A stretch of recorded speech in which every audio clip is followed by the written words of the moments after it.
Hello everyone and welcome to the Property Podcast. It's episode 292. And backed by popular demand is our listener deals podcast, where we review your deals. This week we're reviewing 3 different deals. All have been sent to us with high hopes, but we'll be dashing some of those hopes this week and loving one of them.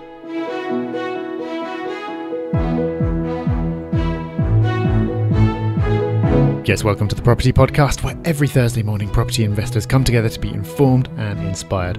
We absolutely love doing episodes like this. This is what it all comes down to, doing deals, trying to find that next acquisition for your portfolio. We're helping 3 hubbers do exactly that today. Also, stick around to the end for Hub Extra, where we've got a tool that you've probably missed that's going to make it easier for you to find the deals that you're looking for.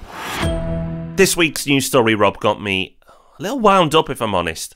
I originally listened to this news story on the radio when I was travelling to meet a developer, and it got me really wound up. Yeah, so this is from the BBC. The headline is, "Where does rent hit young people the hardest in Britain?" There'll be no prizes for getting the answer to this. The answer, of course, is London. But the point is, according to this, people in their 20s who want to rent a place for themselves face having to pay out an unaffordable amount in 2/3 of Britain. So the way that it defines affordability is spending up to 30% of the typical salary on rent, which is fair enough. I think that's a measure that's been used a lot in the past. Seems reasonable. It points out that in London, a salary of £51,200 is needed to afford to rent a 1-bedroom London home, which of course very few people in their 20s are going to be earning. And across the whole of England, the average salary that you need to afford a 1-bed flat on your own is just under £25,000. And there's a fancy little interactive map here as well, which we always like. So that's the story. Rob, what wound you up so much about it? There's a few things, actually. First of all, is this assumption that in your 20s, you should be able to rent your own 1-bed apartment with no difficulty whatsoever. I think we live in a society now where we all feel entitled, because this news story went on to say that if young people are willing to share a 2-bed apartment, I know, imagine the struggle, but if they are willing to share a 2-bed apartment and have their own bedroom each, then 90% of the UK can afford to rent. But as the BBC framed it, still 1 in 10 cannot afford to rent 2-bed apartments. But, well, you're not trying to be sensationalist, it's 90% can. So, if you're willing to share a 2-bed apartment, 90% of the UK population in their 20s can afford to rent. To me, this doesn't sound like an epidemic. And I'm sure there'll be lots of young people going, "Oh no, it's terrible." And then people also countering, "Well, back in my day you could." Well, back in your day, you didn't have Netflix, you didn't have Uber Eats. Your social life revolved around very cheap pints, not expensive cocktails. Of course, I'm generalising here, and I'm sure there are young people struggling to get a property to rent. However, to say that in your 20s, it's an automatic right to rent your own home to yourself, I feel is wrong, and it's almost like a rite of passage that you go through this process. I did rent with other people in my early 20s, multiple people, and then I went on to buy my own home. And when I bought my own home, I struggled. I really did, and I had to cut back and I had to budget. But hey, that was a sacrifice that I was willing to make to get what I wanted. And sometimes you have to make sacrifices to get what you want. It's not always put on a plate. And just so you're not on your own in grumpy old man mode, Rob, there's another story from the Evening Standard that I spotted the other week. The headline is, "First-time buyers are spending 4 years making sacrifices and lifestyle changes to save for a deposit." To which my reaction was, yeah, of course. How is this news? For most people, a deposit doesn't just magically show up. If you want to save up for something, you need to save, which often means going without something. The fact that this is news just seems really bizarre. I know, how barbaric that people expected to save now for assets. God, what's the world coming to? A cardboard box, you were lucky, etc., etc. So that's our news story this week. So you can use this to get yourself wound up. You could also use it for research purposes, for investment, to see where there might be demand for HMOs or to see what kind of tenants you could be attracting. So if you want to have a play with the interactive map, we link to it in the show notes, which you'll find this week at thepropertyhub.net/deals1. Yes, you're going to want to keep that URL because we've got lots to link back to today, including a link for something called Property Hub Tax. Now, you may be forgiven for going, "What's Property Hub Tax?" Because we haven't talked about it all year. We talked about it in the new year, Rob, and then it got a bit bonkers, so we had to stop. Yeah, Property Hub Tax is a service that we launched because we had to. You forced us to, because there was so much demand for specialist accountants and tax advice for property investors. However, even we didn't fully realise how much demand there was. And after mentioning it a couple of times in January, that gave us enough of a backlog that we've not been able to talk about it since. But our team has been working extremely hard all year, and finally, just as we're coming up to the end of the year, we've finally got a bit more capacity again. So the way Property Hub Tax works is you start by having a consultation where you tell our accountant exactly what your portfolio looks like now, if you've got one, what your situation is, what it is you're trying to achieve in the future, and they'll take you through various different scenarios, answering questions like, should you be investing through a company or in your own name, or should you be moving properties into a company, should you be splitting things differently with a partner, all that kind of thing. Then after that, if you want to, which most people do, you can go on to use Property Hub Tax as your accountant for ongoing advice and all the regular filings that you have to do. Because it all starts with this consultation, which is really in depth and involves lots of preparation from our team, that really limits the number of people we can take on. So we've only got a certain number of slots for these consultations at any given time. Like I just said, this has been backed up for months, but finally we've got a bit of capacity coming up for the rest of the year. So in the next week or so, we're going to be opening up the slots that we've got for the rest of the year. So there's this one chance to get in this year, then it's closed until at least January again. And Rob, we can't guarantee you one of those slots, but the way to be in with a chance is to get yourself on the priority list. Yeah, absolutely. We fully expect that. The list is going to be topped up quite a bit, and if we just said go and book your appointments here, it would be a bit manic. So what we're doing instead to keep it fair is if you go to thepropertyhub.net/tax, that's thepropertyhub.net/tax, go there, fill out some basic details to get yourself on the priority list, and when we launch those slots, which won't be far away, we will notify that list and that list only. So make sure you get on it. Now, if you're listening to this in a few months' time and think, darn it, I've missed my opportunity, still head over there, get on the list, and when it launches next time, you will be notified first. Okay, so this week we are doing listener deals. We love doing listener deals. It's been a while since we've had one of these episodes, but they were super popular when we did them last year. So it's great to be bringing them back. And thank you to everybody who submitted a deal. We put out a call a couple of weeks ago. We've had absolutely loads come back in, and we picked 3 of them to run through today. So how this is going to work is Rob and I are pretty much looking at these links for the first time. Our producer Dan has selected the investments that have caught his eye. So we're going to run through deal by deal and do this live. You're going to hear our process, as how we go through it, and how we would do an initial desktop assessment of a deal. So get your notepads at the ready. There's going to be loads you can take from this one as we take you through deal by deal.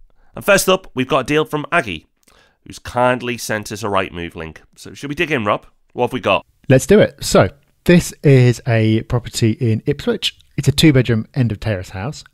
Aggie wants to pay a maximum of £120,000 for it. I think that they can get £650 a month in rent, and it'll be their first ever deal, looking to buy at a discount, add value by refurbishing, then refinance some of the capital back out. So the classic buy, refurb, refinance strategy. And what Aggie wants to know is whether a low offer is going to actually be accepted or laughed at, which is a really common concern, and also whether the estimate of refurbishment cost, which they've got as £17,000, is accurate enough. So that's the background. Let's get over to Rightmove and see what we think. Okay, I'm not ready to move in, Rob. Definitely needs that refurb. It's an interesting property. When you look at it, you straight away, it looks like a typical terrace that you could see anywhere up and down the country. A couple of windows on the front look dated. The blinds look like they haven't been cleaned in a little while, and the yard isn't maintained to the best standard either. What I would say, though, and I pick up straight away on this, is the property to the left doesn't look in the world's greatest condition. And this looks like some access sort of alley point to left of it as well. On the right-hand side, the property to its right, there is a nicer looking property. It's obviously been cared for, updated. So it's good that some of this street is looking okay, but there are clearly some properties that aren't in the world's greatest condition. So the next thing I want to do is jump on Street View, and 2 properties is nice, but I just want to have a little bit of a look around. And I'm pleasantly surprised, actually. The house next door to the left of it isn't the greatest looking, but when you go on Street View, which you can do straight within Rightmove, it's actually a perfectly pleasant enough street. From desktop level anyway, it's not the type of street that I'd be scared walking up and down at night. So on a very basic level, the street itself, Rob, seems perfectly fine. Okay, well, while you've been doing that, I've been having a little dig into what similar properties have sold for nearby. The closest comparable I can find actually on the same street, which is also a 2-bed terrace. Last sold in October 2016, so a couple of years ago as we're recording this, and it sold for 153,000. And the nice thing about looking at this on Rightmove when you go through sold prices is you actually get to see the photos a lot of the time from the previous listing. Whereas if you do it through the land registry, you don't get any of the visuals. And looking at the property that's sold, it looks like nothing remarkable, but it's in move-in condition. So you might think based on that if you managed to restore this, let's be honest, pretty much wreck of a property into move-in condition, you'd get 153,000 for it, plus whatever prices have moved by since then. That's a couple of years old though, so I've zoomed out a little bit, and I'm looking at results within a quarter of a mile to see if I can get some more relevant comparisons. And I've got a 2-bed terrace that sold in July this year for 155,000, and another one from May which is 155,000. So it looks to me like somewhere in the 150s is probably, based on about 30 seconds of looking, where this would end up once it's been refurbished. Just a word of caution, there seems to be a real lack of transactions on the road itself. When you're looking for properties that have sold, there isn't much happening. In fact, there hasn't been a single property this year at all that's been sold. There is plenty going on within quarter of a mile, but that's a pretty big radius. So I wonder why that's happened and played out. Not a word of caution, but a word of notice. There's not a lot of properties that have been sold this year in this immediate area, and only one in the street itself, but isn't an identical like for like. So when you come to refinance, the surveyor may play around with your valuation. So if you do get it at that price and you do spend the money, just be aware that the valuation may not go in your favour. There is plenty going on around the 155 mark within quarter of a mile. So you'd like to think that if you got in at 120, spent the 17 that you're expecting, let's round it up with contingency to 20, you're in at 140, that means you've added another 15,000 in terms of equity. So running the numbers, Rob, this is where this starts to fall down for me. So Aggie wants to buy, refurb and refinance, take the money out and then hopefully go again. But if we say that the property's worth 155, and that's the upper range of what's being sold, but let's say we get it because we're feeling nice today. If a valuer agreed the value is 155, you got a new mortgage of 75%, that mortgage would be 116,000 and some change. We've already said that you're looking to buy the property for 120,000. So your 75% mortgage of that would be 90. Then you're going to have to spend £20,000 on refurb. So that takes you to 110. So the difference is 110 to 116, £6,000. But your purchase price is 120, but you're going to have to throw in a little bit of stamp duty in there, some solicitor's costs, some broker's costs. Basically, there's nothing in this deal. So you will do that refurb for no benefit. You're better off just buying a property that's good to go and let it out and not have all the hassle and potential headaches. Now, it's possible that we're being a bit uncharitable because this property does have a really big garden. The garden is a complete mess at the moment, but it does have a big garden. So maybe it would sell for a little bit more than our quick look at the comparables would suggest. However, we're talking about a 20 grand refurb with contingency. I think that might actually need to be a little bit higher. Now, I'm not the first person that you'd want to estimate the cost of a refurb, and certainly not just doing it off a few photos. But looking at it, absolutely everything needs doing to it by the look of it. There's a fireplace that needs to be ripped out. It wouldn't surprise me if it needed a new central heating system because that looks pretty old. There's a lot of very old yellowy looking wallpaper that needs pulling off. Who knows what's behind there? The whole thing might need replastering. Even on the photos, you can see big old damp patches. So I'd set the refurb budget for this higher just because you don't know. It's possible that as you start stripping things back, you'll keep on finding more and more that needs to be done. But even so, Rob, even if we have been uncharitable and this sets a new pricing record and it's 160, surveyors aren't known for encouraging new pricing records, but let's just say you get a particular nice surveyor on a particularly nice day, it's still not going to work. So even at 160 and you manage to bring it in on budget at 120, there's just hardly anything left in the deal. So I'm really glad we've looked at this because I think this illustrates a really common scenario that loads of listeners will have come across before. Aggie wants to pay 120 for this and is concerned that that offer is going to get laughed out of the estate agent for being too low. It's actually listed for 140. But at 140, this makes absolutely no sense. If you wanted to buy it to live in and you weren't interested in making a profit, you still, assuming we're right, would come out ahead if you didn't bother and just bought somewhere that was ready to go. And as an investor or a developer, there's just nothing in it at 140. Even at 120, we don't think it's going to work. But I would be astonished if this didn't sell for somewhere around the 140, because we see this all the time. Because there's not a lot of stock and there's a lot of competition and there's lots of people who've been inspired by things like Homes Under the Hammer and they want to go and do projects like this and do a flip or whatever, properties like this often end up selling for more than they should. I've spoken to so many people who've been chasing deals like this and it's ended up selling for a price that's left them scratching their heads going, why has someone paid that for it? But it happens all the time and it's really frustrating. That's why trying to find these kind of moderate refurbs can be really grueling, because you end up having to go and see them all and price them all up and they just end up selling for way too much. So if you can go off market and find a property where someone just doesn't want to go through all the hassle and the length of time of marketing it with an agent and everything else, that's how you can end up getting your price. But of course, that is time and effort in a different way. So Aggie, if you're listening, don't be disheartened. There are plenty of deals out there. It's just that sometimes it's going to take a little bit more searching, a little bit more effort to find the right deal for you. Few pointers: make sure the market's an active market. That market may be, but if you're going to do a refurb, you want the market to be fairly active, which will help you if you've made any mistakes, if the market's a little bit more forgiving. And run the numbers. Don't run them in their best light, run them in a sensible light like Rob and I have. And if you do that, with a bit of perseverance and effort, you should be fine. But remember, getting a property, refurbing it and extracting a load of money out, it shouldn't be easy. It shouldn't be like there's a catalogue with loads of them and we just pick them up and go, oh, well, I'll have one of those and I'll make a load of money. To make money often requires work, effort and perseverance, and that's what's going to be required here. But I'm sure any podcast listener will have those attributes in abundance. So good luck. Okay, let's move on to our next listener deal. This one comes in from Adam. Thank you, Adam, for sending this one in. And again, the Rightmove link for this, so you can go and see the same stuff that we're seeing, is going to be linked up in the show notes, which is at thepropertyhub.net/deals1. This is a 4-bedroom house in Little Paxton in St Neots. Adam wants to pay a maximum of £300,000 for it and thinks that it would rent for £1,250 to £1,500 a month. Now, Rob, you weren't ready to move into the last one that we looked at. I don't think you're going to be packing your suitcase for this one either, because Adam says the house is in a dire state, but what's more, a friend who viewed it had to go outside as the stench of human and animal waste was too much to tolerate for more than a couple of minutes at a time. Yeah, Adam's found a cracker here. Somehow it's in worse condition than the last one. I mean, the last one you may have been willing to spend a night in. Here, you're going to be hard pushed to want to spend 10 minutes in. It's not anybody's dream home yet.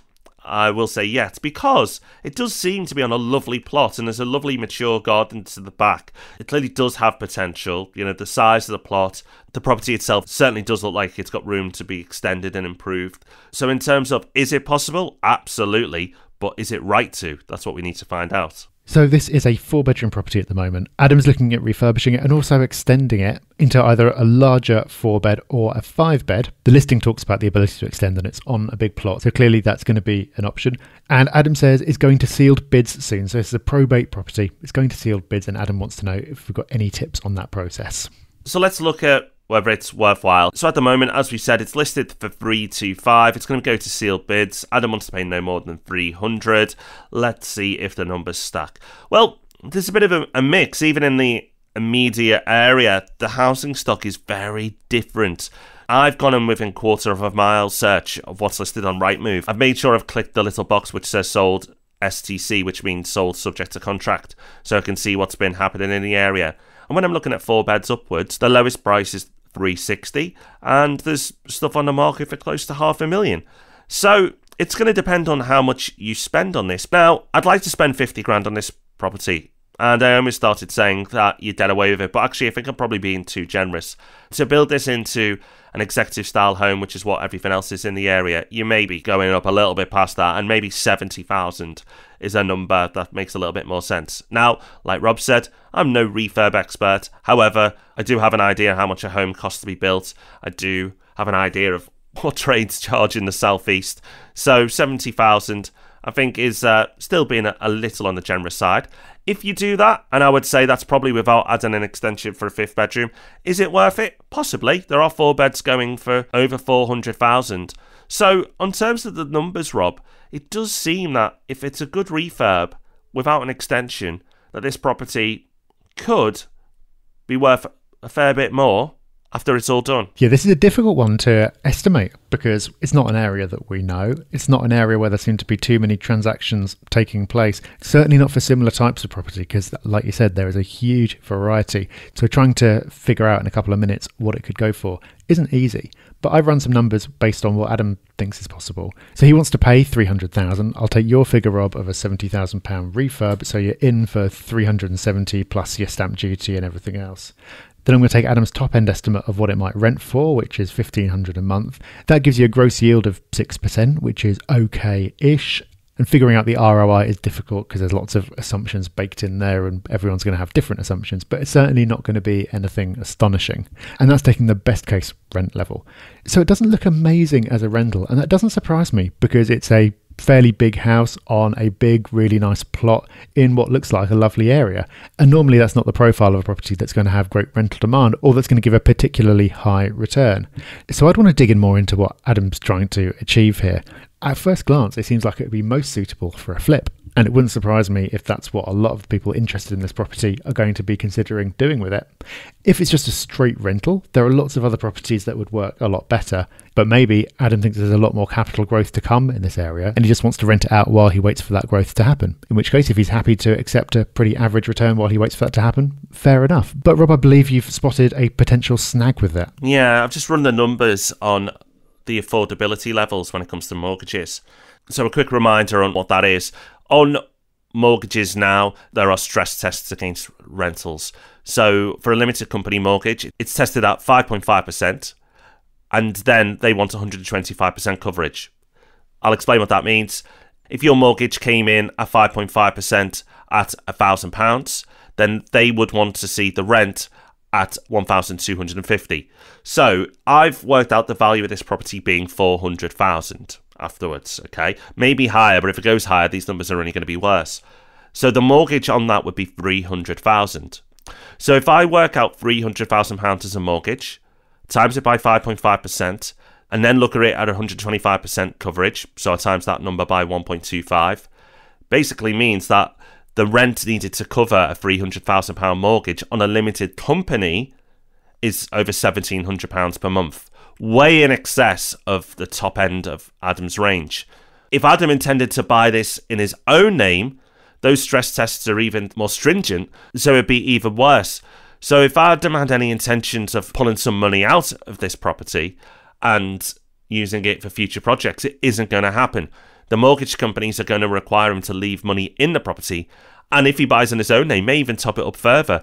So as a refurb-let project, it really doesn't work. And I don't think it's because it's a particularly bad deal in terms of the refurb and flipping on. I think it's the area and what it provides in terms of rental and returns. And you see this across the southeast now. It's very difficult to make buy-to-let stack at normal, sensible levels because the rents just don't pass the stress tests. So Adam, if you're listening, if you're planning to refurb and let out, unless you're willing to leave all your money in and possibly top it up, then I would walk away from this one.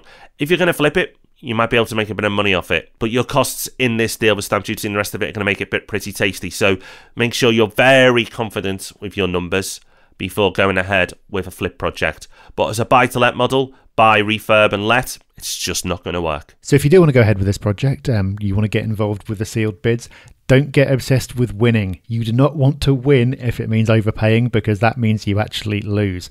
Only put in an offer where you know you can make it work. Not overly optimistic, but in a relatively pessimistic scenario that you can make it work for you.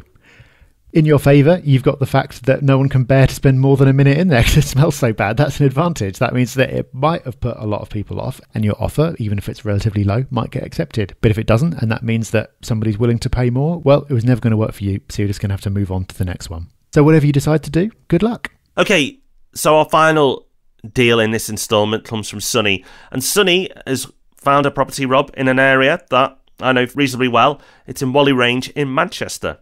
Not too far away from the city centre. This is a 2-bed apartment. And Rob, I'm happy to move in. It's lovely.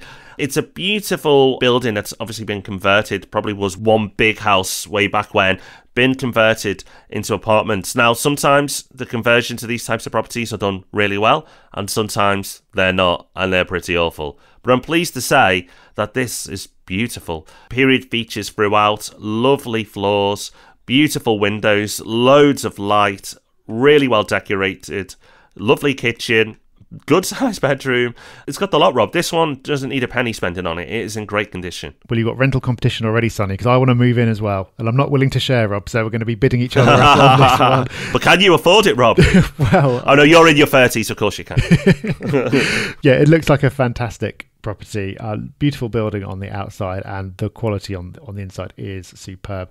The rent that Sonny thinks he'd be able to get is $775 a month. He's attracted to this deal because he says it's got a high ROI, and Whalley Range is an up-and-coming area next to trendy Chorlton. He's got concerns though. He's worried about the property not being that near any stations, and he wants to know if that's going to affect the capital growth. So is Whalley Range going to see capital growth in the future? And he's also got a challenge in that he's based in London. He hasn't actually viewed the property. He's willing to go ahead and put an offer in anyway, but the agent won't let him put in an offer without actually physically seeing it first. And he wants to know if there's any way around it. That is unusual, especially, an agent acting that way, because you think they'd happily take the money.